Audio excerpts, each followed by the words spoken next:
હવે આપ જામનગર જિલ્લાનો સમાચાર પત્ર સાંભળશો, જેના લેખક છે જગત રાવલ. છોટી કાશીથી પ્રસિદ્ધ જામનગરમાં અષાઢી બીજનો તહેવાર ધામધૂમથી ઉજવવામાં આવ્યો. હાલારી નવ વર્ષ નિમિત્તે નગરના જામ સાહેબ શ્રી શત્રુશલ્યસિંહજી દ્વારા અષાઢી બીજની લોકોને શુભકામનાઓ પાઠવવામાં આવી હતી. જગન્નાથ મંદિરથી નીકળેલ વિશાળ શોભાયાત્રામાં મોટી સંખ્યામાં ભક્તો જોડાયા હતા.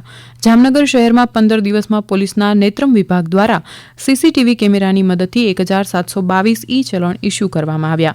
મોબાઈલ પર વાત કરતા વાહન ચાલકોના સૌથી વધુ 725 કેસ નોંધાયા હતા. પોલીસે શહેરીજનોને ટ્રાફિક નિયમોનું પાલન કરવા અપીલ કરી હતી. જામનગર જિલ્લાના સાગર કિનારા વિસ્તારમાં મરીન કમાન્ડોનું મેગા પેટ્રોલિંગ ઓપરેશન હાથ ધરવામાં આવ્યું હતું. રાષ્ટ્રીય સુરક્ષા માટે એજન્સીઓ સંપૂર્ણ સતર્ક બની છે, ત્યારે એરફોર્સ રેન્જ, સરમતની નાળા, રસુલનગર, GFSC જેટી પ્લાન્ટ, સિક્કા સોલ્ટ ગેટ ચેનલ સહિતના કોસ્ટલ વિસ્તારમાં સઘન ચેકિંગ હાથ ધરવામાં આવ્યું હતું. જામનગરની આરટીઓ કચેરીમાં વાહન ચાલકોને વધુ પારદર્શક, નિષ્પક્ષ અને સરળ સેવા પૂરી પાડવાના હેતુથી હવે ડ્રાઇવિંગ ટેસ્ટમાં આધુનિક આર્ટિફિશિયલ ઇન્ટેલિજન્સ AI ટેકનોલોજીનો ઉપયોગ કરવામાં આવી રહ્યો છે. નવી વ્યવસ્થા હેઠળ ડ્રાઇવિંગ ટેસ્ટનું મૂલ્યાંકન AI આધારિત સિસ્ટમ દ્વારા કરવામાં આવશે, જેથી માનવીય હસ્તક્ષેપ ઘટાડો થશે અને પરીક્ષણ વધુ ચોકસાઈથી પૂર્ણ થઈ શકશે. ગુજરાત પ્રદૂષણ નિયંત્રણ બોર્ડ GPCB દ્વારા જામનગરના શંકર ટેકરી ઉદ્યોગ વિસ્તાર, દરેક GIDC અને ચેલાચંગા રોડ વિસ્તારમાં પ્રદૂષણ ફેલાવતા ઔદ્યોગિક એકમો સામે સઘન કાર્યવાહી હાથ ધરવામાં આવી છે. છેલ્લા 3 મહિનામાં કુલ 13 ઔદ્યોગિક એકમોને બંધ કરવાના આદેશો આપવામાં આવ્યા છે. જામનગર મહાનગરપાલિકા દ્વારા શહેરીજનોને હાલ એકાંતરા પાણી વિતરણ કરવામાં આવી રહ્યું છે.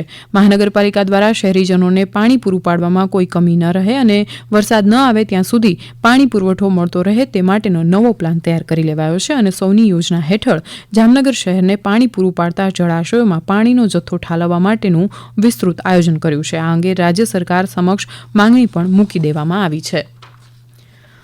રાજ્યપાલ આચાર્ય દેવવ્રતની અધ્યક્ષતામાં જામનગરના ચેમ્બર ઓફ કોમર્સ ખાતે ગર્ભ સંસ્કાર, ગર્ભ વિજ્ઞાન પ્રશિક્ષણ, દીક્ષાંત સમારોહ અને રાષ્ટ્રીય સંગોષ્ઠી કાર્યક્રમનું આયોજન કરવામાં આવ્યું હતું.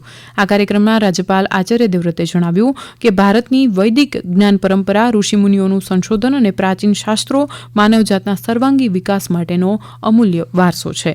જામનગર જિલ્લા કાનૂની સેવા સત્તામંડળ દ્વારા ગુજરાત રાજ્ય કાનૂની સેવા સત્તામંડળના માર્ગદર્શન હેઠળ જામનગર જિલ્લા અદાલત તેમજ જિલ્લાના તમામ તાલુકા અદાલતોમાં રાષ્ટ્રીય લોક અદાલતનું આયોજન કરવામાં આવ્યું હતું. આ લોક અદાલતમાં કુલ 1587 કેસોનો નિકાલ કરવામાં આવ્યો.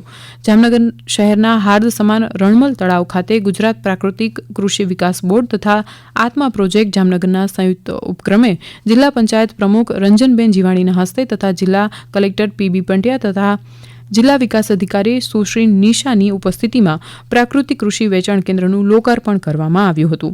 આ કેન્દ્રનો મુખ્ય ઉદ્દેશ પ્રાકૃતિક ખેતી કરતા ખેડૂતોને તેમની રસાયણ મુક્ત પેદાશો માટે નિયમિત વિશ્વસનીય બજાર પૂરું પાડવાનો અને શહેરી ગ્રાહકોને સીધા જ ખેડૂતો પાસેથી ગુણવત્તાસભર ઓર્ગેનિક ઉત્પાદનો સરળતાથી ઉપલબ્ધ કરાવવાનો છે. જામનગર NCC ગ્રુપ હેડક્વાર્ટર્સ અંતર્ગતના યુનિટ તથા બટાલિયન જામનગર, પોરબંદર, ભુજ, વેરાવળ, ગાંધીધામના કુલ 42 આર્મી તથા નેવીના કેડેટ્સ અગ્નિવીર તરીકે દેશ સેવામાં જોડાયા છે, જે જામનગર NCC ગ્રુપ હેડક્વાર્ટર્સ માટે ગૌરવપૂર્ણ ક્ષણ છે. ઉલ્લેખનીય છે કે જામનગર NCC ગ્રુપ હેડક્વાર્ટર્સની સ્થાપના વર્ષ 2017માં થઈ હતી અને તેની ઉજવણીના ભાગરૂપે અનેકવિધ કાર્યક્રમનું આયોજન કરવામાં આવ્યું હતું. હમણાં જ આપે જામનગર જિલ્લાનો સમાચાર પત્ર સાંભળ્યો, જેના લેખક હતા જગત રાવલ. પ્રસારણ આકાશવાણીના અમદાવાદ, વડોદરા કેન્દ્ર પરથી કરવામાં આવ્યું.